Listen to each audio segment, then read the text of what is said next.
Hi and welcome to this module. I am your guide Karishma Manchanna from Akashic Records Academy.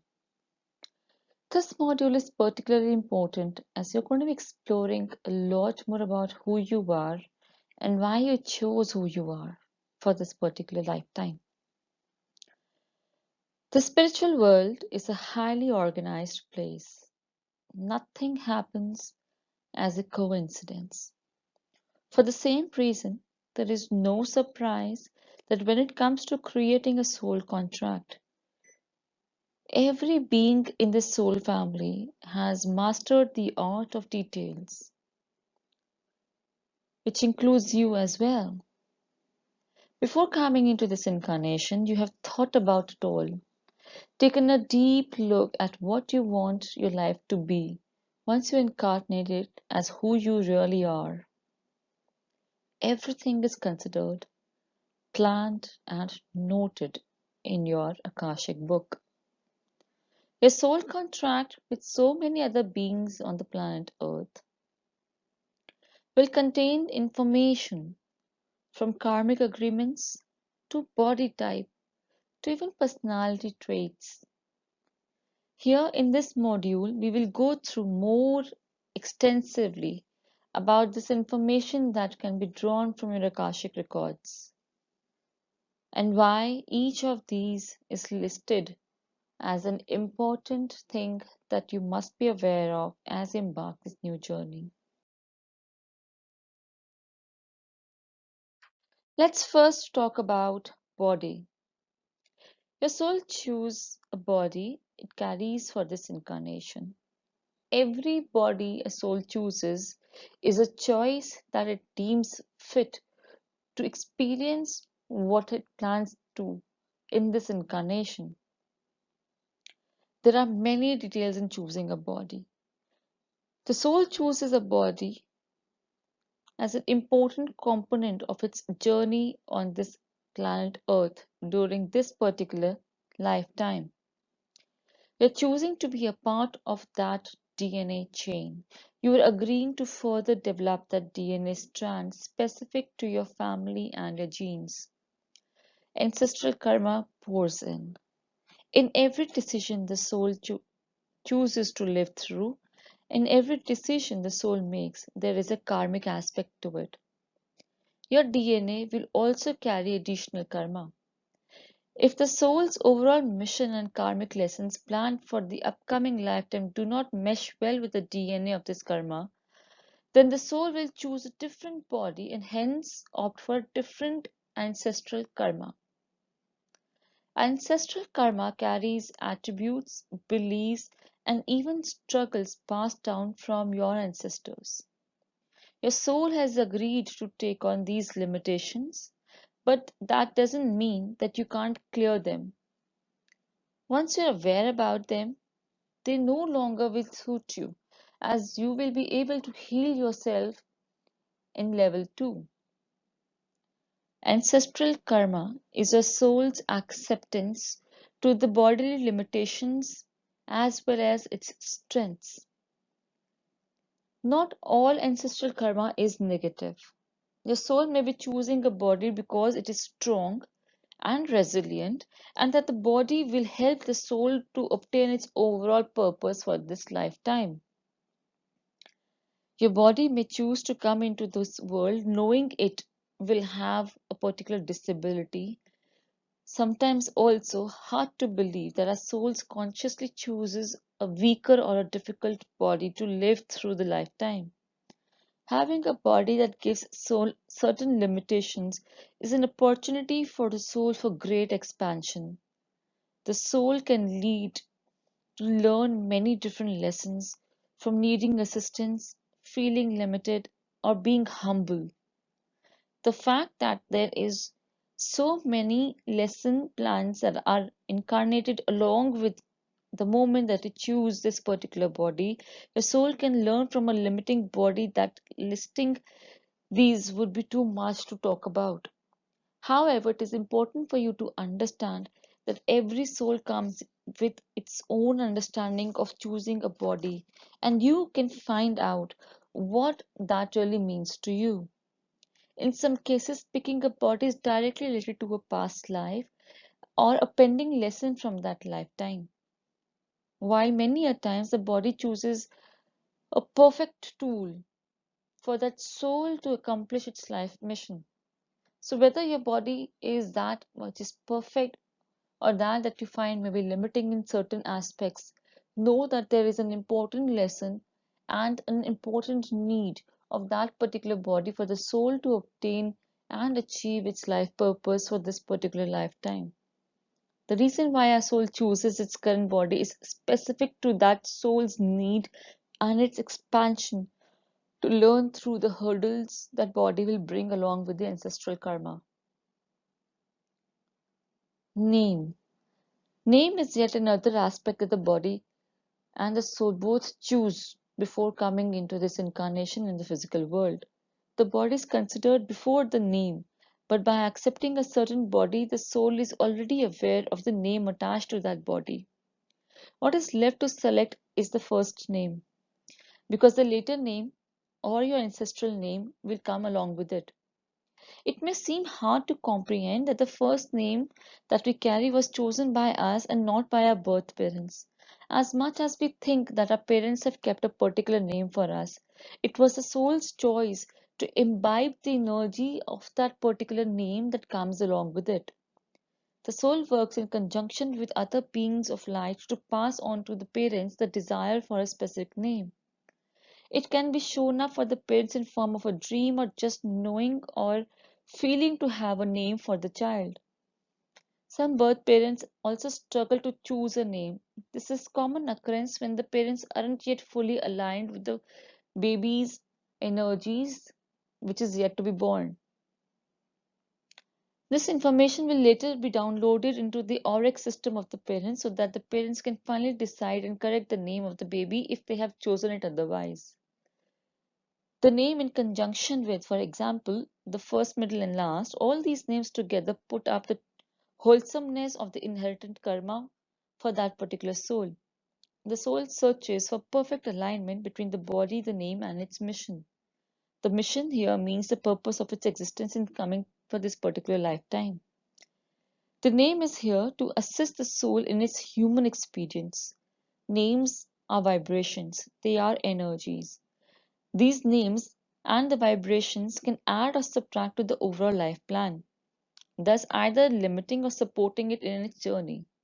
The soul will choose a body and the name in its total vibrational alignment with what it wants to accomplish for this particular lifetime. Names may change during the lifetime. Some people choose to change the name thinking that they're aligning with the higher purpose or because of some guidance by the astrological or numerological people. Names chosen which may lead to change in the karmic pattern are also a significant point to be considered. For example, with marriage, people tend to choose a different vibrational surname, a different ancestral karma. It is important to note that if the name changes does not feel right, then you should probably not do that. It is highly probable that that name would have vibration that does not assist the soul in this incarnation in a positive way, and the soul may resist to incorporate the latter.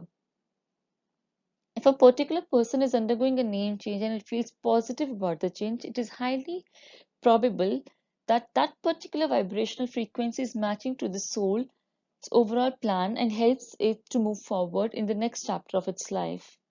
The new vibrational will then be added to the existing life plan. Last names have a lot of karmic weight along with it. They come from our ancestors and sometimes they come with heavy baggage. You may have been born with a last name that requires a lot of extra karmic baggage to be cleared off. Your ancestors may have passed down their beliefs, their fears, and the struggles via this last name into your body. The soul is fully aware of such a karma that will come to them, or the lack of the weight in certain cases. Therefore, the ancestral karma and your soul karma together bring up your existence in the form of vibrational frequency of your name.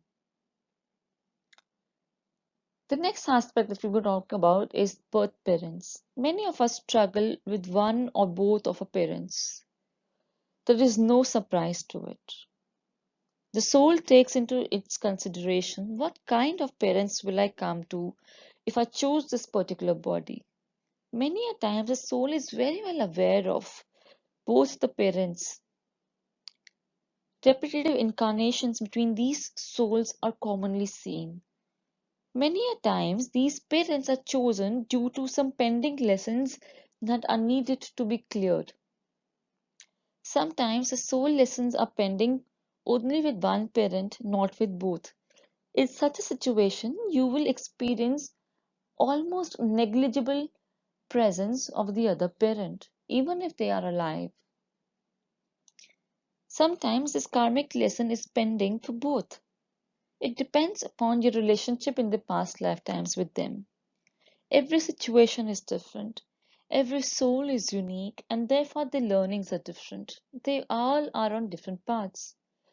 What is 100% true for all cases, despite this in understanding that the paths are different, is that the birth parents are no mistake. They are very specifically chosen for your specific life needs, the needs of the lessons to be learned for that soul.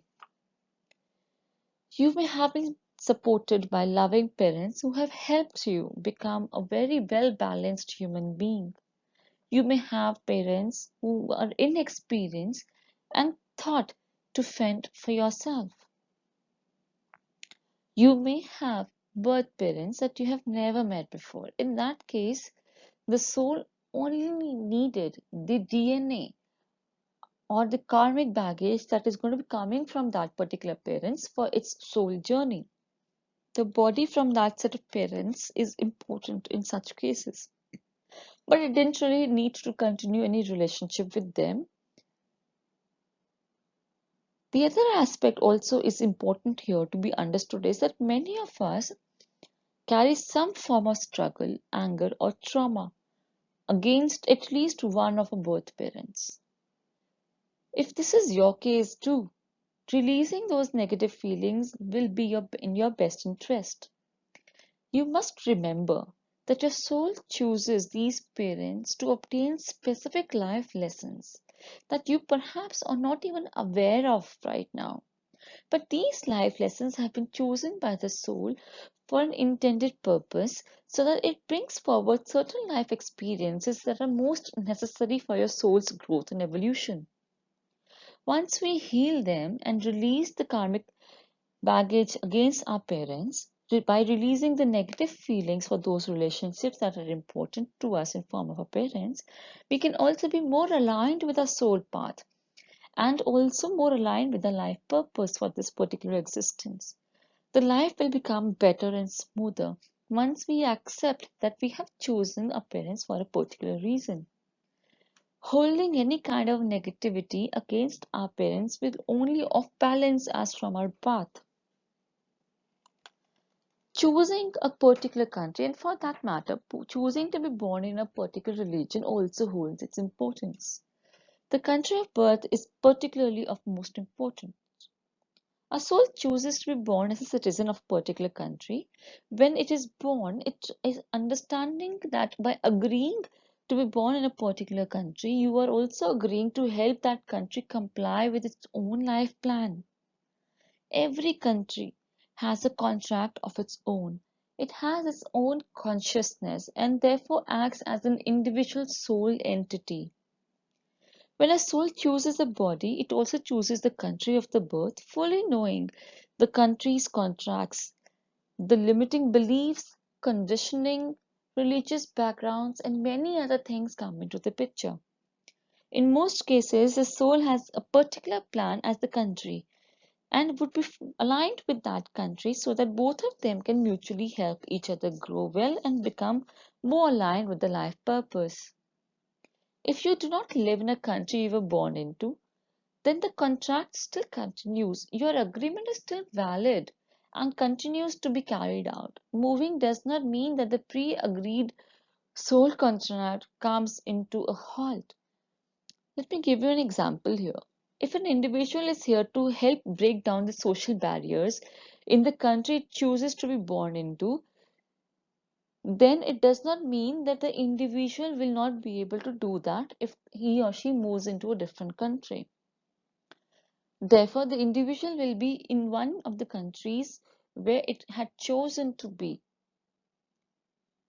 And therefore, when it moves to a different lifetime, it moves to a different country, it takes along with it the learnings of the previous country it was inhabiting, therefore presenting a new perspective to the other country.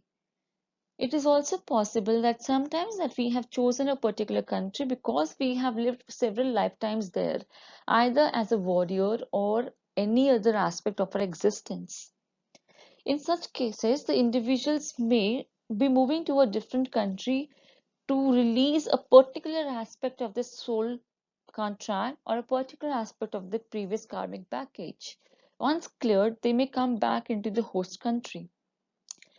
In such cases, the soul contract exists with both the countries. Souls may have previous incarnations connected to the country of birth and even pending karma with the other country. Whichever reason that you choose, know that there is nothing called an accident. Everything is wisely chosen by the soul, which includes the date of birth. Earth has been heavily influenced by several amount of humongous energetic field, its own energetic field, as well as the energetic field of every life that has been incarnated, is incarnating, and will continue to incarnate. Humans are directly affected by this energetic field. The best way to think about it is as if you were born on Earth that affects you. What kind of position of moon was there? The positioning of the stars, even the Earth's epicenter. How were the other planetary movements around? Everything impacts the Earth's energetic field. If the energetic field around me is being charged or influenced, then you can guarantee that the moment that you were born into this particular lifetime with a particular alignment of the Earth's energetic field, that energetic field and the planetary movements also affect you. This is how astrology is being considered to be very influential. Now that we have cleared the previous ones, understand that your soul has chosen to be born on a particular day, a particular time, in a particular season. A particular date is also based upon its activities when the soul chose to live its best karmic patterns through that particular time of inception onto this planet Earth. These energetic fields allows the soul to obtain the necessary assistance and create opportunities in this particular lifetime which will help them fulfill the life purpose and release the karmic baggage. Humans converted this knowledge into astrology and astrological science, sometimes even Chinese astrology. For a soul, it is just about knowing things to happen. The date of birth is chosen to become as an assistance to overall life plan and personality needs. The personality that will assist you in reaching to your highest, best potential and releasing the previous karmic baggage. The energies of this particular field are also activating basis the kind of date and time you are born into. This predetermines your character and your personality traits. This also means that you would have inheriting long predetermined energies of the soul in this particular lifetime when you are born in that particular moment on the planet Earth. The predetermined understanding of the soul even comes with your birth and date of time when it comes to astrological understanding. All of this energetic assistance is only there to confirm and enforce that your plan for this particular incarnation plays out well. This brings us to the next point called personality. Now, we're born into a particular situation, a particular date, a particular time, under a particular astrological influence, under a particular energetic influence of the Earth's planetary movement and that of the other planets around the Earth. You have also chosen a particular personality type. The personality that you carry in this lifetime, in this incarnation, is exactly what your soul wanted to go. and experience through. The soul knew very well about the mental struggles and the emotional strengths that will come along with this particular life when the date of time and other things have been chosen by the soul. Some of these are chosen to accomplish us, our mission, and the contracts that we have determined for this lifetime, while others help us to create more so that we can evolve through over a period of time and other lifetimes. Let's say a driven person will never get up, he never gives up for anything, and which is a part of his soul plan. So it is possible that the person may have a lot of difficulty in this particular lifetime, but because the soul has chosen perseverance and driven attitude basis the date and time it was born into, it is enabling itself to overcome the resistance of the situations and therefore the karmic lessons in this particular lifetime. It may not be that easy as I'm saying, but understand that this is what this life plan is all about. It may be in your soul's need to work on certain issues of anger or resentment, or not being able to achieve healthy marital life, or not being able to become a millionaire, or not being able to have children. All of these are being determined by the soul and the choice of the date of birth and other aspects. So everything comes as an entanglement, as a full package before the soul comes into this particular existence. If the personality trait that you feel is to your advantage, it is probably the case that a soul has chosen so as an assistance in this particular lifetime. If your personality trait is something that you dislike or is something that you would like to change, it is highly probable that your soul chose to learn something through it and therefore to overcome it. Controlling it can be very long process, but you should not be discouraged. Once you start to heal your energies also start to shift. With this shift, you will slowly see an expansion obtained by the personality trait, breakthroughs happen, and your soul comes into a better alignment with the ultimate purpose of its existence. This concept of mission does not need much of introduction. This is the mission that the soul is typically here to achieve. The ultimate mission of every soul is to become spiritually awakened and to understand and recognize itself as the creator. However, for the purpose of this particular lifetime, mission is referring to a person's exact soul plan and the agenda in this particular incarnation. Call it the purpose, or call it the mission, or call it the purpose of this existence. All of them have the same meaning. Our soul has a plan, the plan which is laid down in the soul contract. In this plan, the soul chooses an overall mission. This mission looks like a different activity for every different soul. Your mission is going to be different from mine, and my mission is going to be different from someone else.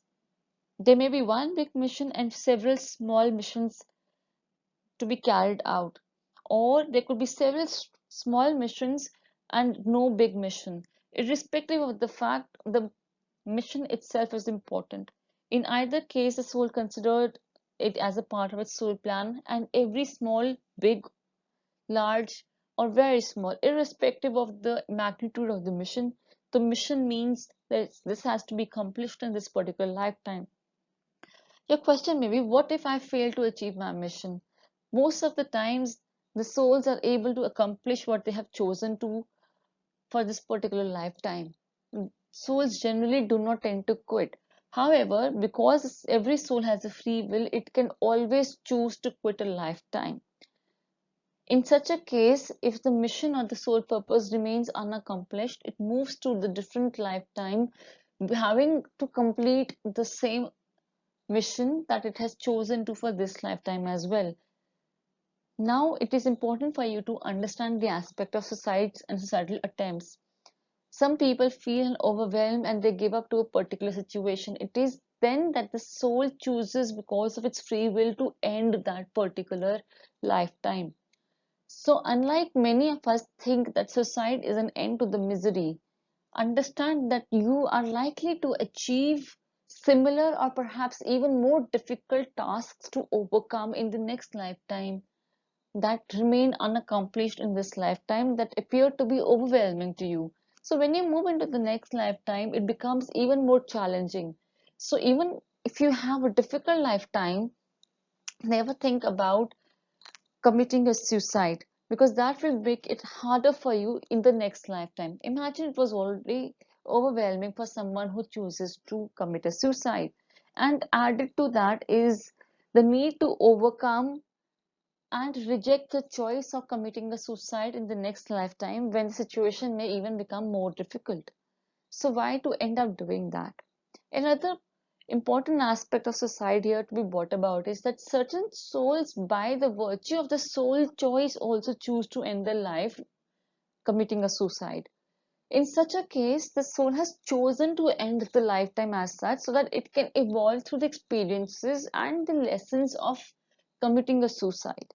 And this perhaps is also coming from any of the previous lifetimes, the karmic baggage, where the soul has to commit a suicide in order to overcome a life lesson. Around 80% of the souls incarnated today do not have big missions. However, they have several small missions to accomplish. Every mission is important. It is divided into small little chapters and each is a chapter of a lifetime, usually marking its beginning and closing at a particular age range. This is important for us to understand that missions are structured just like chapters in a book. Every time you reach a different age, a different chapter opens up and a different mission may come up. Listening to your own calling is the only way that you can look at soul expansion. The learning curve, as much as it is enhanced, is giving you an opportunity to expand your soul's intent to become whole and complete. When you have an urge to do something in this lifetime, that means you are in tune with it. And if there is something that you're doing which does not feel in alignment, makes you feel uneasy, or if you have to push yourself to accomplish that thing, it simply means that you are going against the chosen soul plan. Karma and karmic contracts, just like mission, this also does not need much of understanding by now, as you would have understood a lot about karma and karmic contracts in this particular workshop. Most human beings still karma as something which is negative. They perceive karma to be wrong, incorrect, or a negative word. As explained to you earlier, karma is not a payback. It is not an eye for an eye. Karma indeed is about the lessons that the soul has to eventually live through, learn through, and evolve through in order to accomplish its own overall existence and purpose for which it's separated from the creator. It is about recognizing the creator within and expanding its soul consciousness, become one with the divine. With every chapter, with every experience, it tends to imbibe the wisdom of the creator into itself, therefore expanding its own spiritual gifts, slowly and steadily merging with the creator, and it starts to recognize that it is nothing else but the creator itself. So these karmic contracts that we have are the karmic contracts with other beings that have incarnated in our acquaintance, or these are the karmas with certain concepts like motherhood, parenting, abundance, money, love, hate, sexuality, spirituality, food, and many other aspects. So you may have karma with a person, you may have karma with a concept. The karma with a person or a concept, both will have to be dealt with in a similar fashion. Struggles. When we say that we are going through a difficult moment in our life, we generally tend to understand that certain awakening is pending in that particular path. There is a pending lesson that needs to be cleared off. Until then, it is perceived as a struggle. Once the lesson has been learned through that struggle, it becomes soul's wisdom. So, therefore, whatever we think is a struggle right now is actually a call of an awakening. Awakening here means that the soul is moving into a directional change from which it was in the previous course. So, if, for example, if you have to move somewhere and you're only going straight, straight, straight, you will never be able to move left or right or reach to your ultimate destination. So, struggles come as a halt in the way or the path that you're walking on to. So whenever you have to change directions, the struggle comes in front of you like a wall. You cannot pass through that wall. The only way that you do is to make a choice, the choice to move left or the choice to move right. Either way, know that you will be aligning your own existence with the highest possible beneficial path for you. So do not consider your struggles to be something which is withholding you. Rather, your struggles are the challenges that you face only for a course correction. So whenever next that you come across any struggle, know that there's something in your life path which is changing so that you become more aligned with something which is there in your highest best. Your dreams and desires. Now, every soul comes with certain passions, dreams, and desires which may be opening up to its lifetime at a particular stage, age, or situation. You may have one dream or a big desire, or perhaps you may have several dreams and desires which awaken at a different point in time when the soul is ready to. It may also awaken at a different frequency of the earth, or perhaps your own life age for this particular incarnation. So whenever that happens, if you are in alignment with your dreams and passions, you will be feeling that you're being called to do something. And if you've been enforcing something onto yourself which is not in your alignment, then you will be experiencing some kind of a disconnect or a struggle. Life partners. Your life partner or the soul around you may be one or many, depending upon what kind of soul contract you had. Even if your ex spouse or your current spouse, either in the case, know that you definitely had a certain task to be getting through in this lifetime, and therefore the soul had chosen the other person as your life partner.